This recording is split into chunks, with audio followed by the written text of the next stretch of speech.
पद्मनाभ जोडला पद्मनाभ जोडला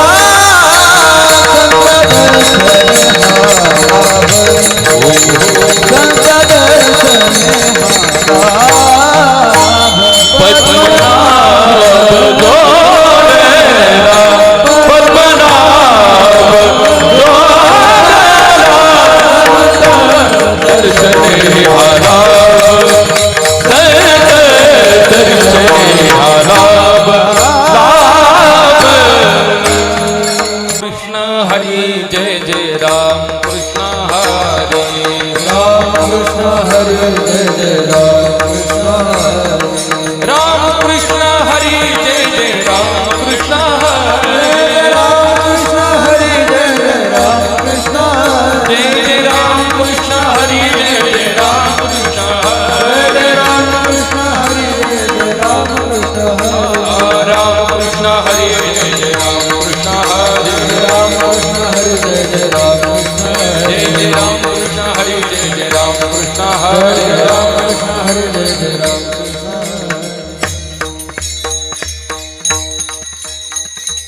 विठ्ठल जय जय विठ्ठल